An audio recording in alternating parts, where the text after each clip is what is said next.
Hey everyone, I hope all of you are doing well. In this video, I want to preview with you all a true classic of traditional verbal style logic, of scholastic logic, and that is Jacques Maritain's formal logic. I'm the amateur logician, and the reason I wanted to preview with you all this classic book is that I'm producing a video presently on Oblique Syllogisms, and this is a major reference. So here's my major source material, if you will, so I thought, hey, why not create a video talking about this book. As you can see, it's a very old book. It's definitely a used book, but it is, like I say, a true classic in traditional verbal style logic. And that's Formal Logic by Jacques Maritain, published in 1946.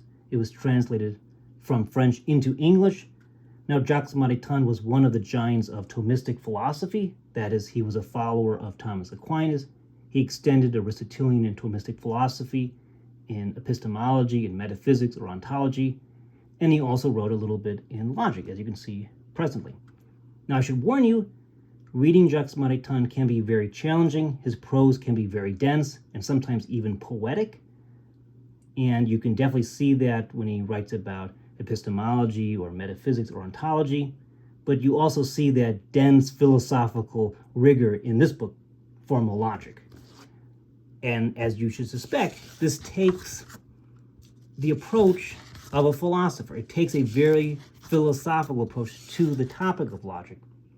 So on the one hand, yes, it is an introductory book to logic. It tries to build traditional verbal style logic from the ground up. But he takes a very philosophically rigorous approach to this, so he really explores the challenges and difficulties of doing such a thing, building logic from the ground up. So as a first read, when it comes to learning logic, this is not what I would recommend, but perhaps as a second read, or even better, a third read, if you're interested in philosophy and a philosophical approach to the topic of logic, yeah, this is definitely something to explore. Now, I really want to get into oblique syllogisms, but before we do that, let's just preview this book. Here's the table of contents. He divides the book into the so-called three acts of the mind. So in traditional logic, we have simple apprehension, judgment, and reasoning. So chapter 1 is on the concept and the first operation of the mind. We have simple apprehension, where we form concepts, ideas, and terms. After all, a proposition is going to contain terms and ideas in it.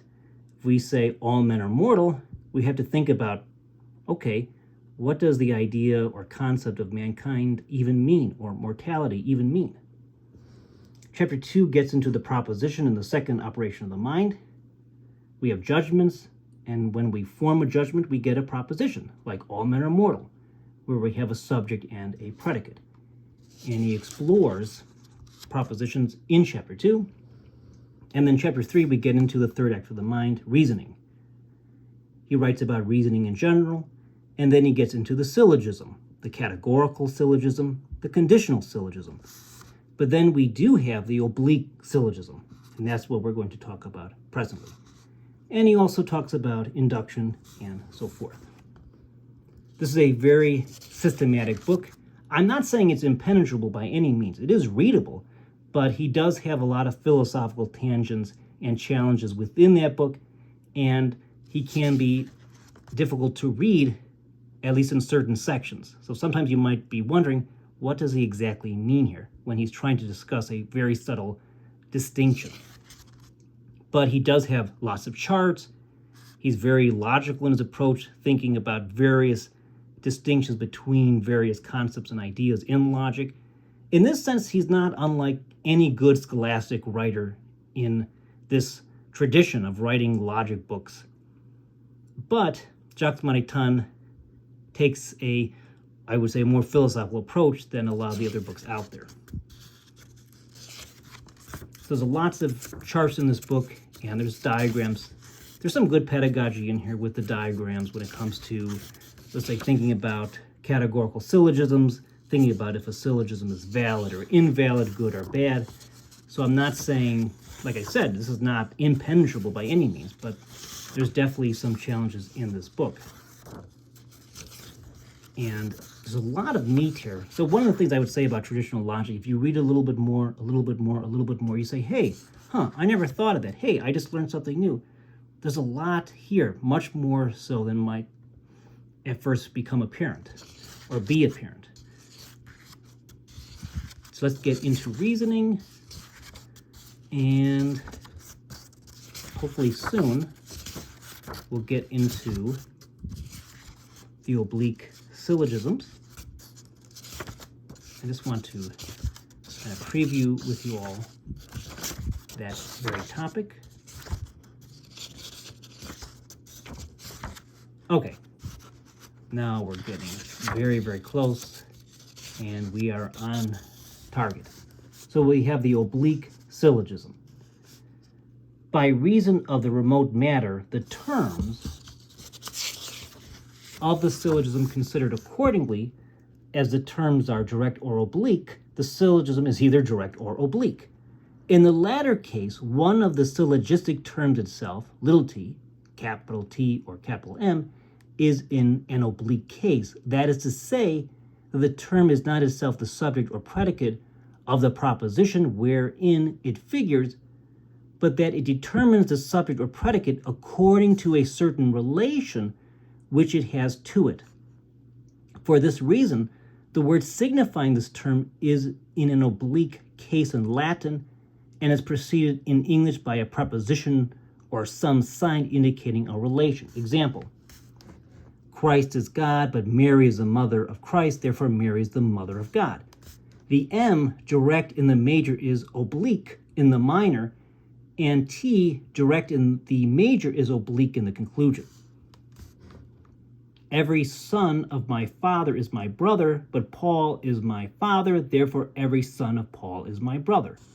The M, oblique in the major, is direct in the minor, and the T, direct in the minor, is oblique in the conclusion. So we have something dealing with relations. Now, I'm not going to so much concentrate on these types of examples in my video, but what I am going to concentrate on is something like greater than relation. So he talks about something like A is greater than B, B is greater than C, therefore A is greater than C. Now, as it stands, I mean, that's perfectly true. We should all agree with that, obviously. But it doesn't represent a categorical syllogism. However, we can re-express it. So Jacques Maritain says that does not at all represent a syllogism, a true syllogism. For the syllogism B is greater than C, but A is greater than B, therefore A is greater than C, is incorrect and is true only by accident or by reason of its matter. For the middle term is not the same in the major as it is in the minor. It's not a categorical syllogism. Okay. He continues, the practical use of the relation is greater than as a copula is legitimate only because a pseudo-syllogism of this kind implies or supposes the following syllogisms, which are true syllogisms, and into which it may be easily be resolved. Everything greater than C is greater than C, but B is greater than C, therefore everything greater than B is greater than C. That's the first syllogism. The second syllogism, everything greater than B is greater than C, but A is greater than B, therefore A is greater than C. Both of these syllogisms are perfectly correct. But the first one is an oblique syllogism. So we can, so to speak, reconstruct that original argument into syllogistic forms that are valid. This is something that Jacques Maritain talks about, and then he talks about how others have tried to deal with this very difficult problem. For example, the great philosopher, mathematician, Gottfried Wilhelm Leibniz. So that's really what I wanted to show you.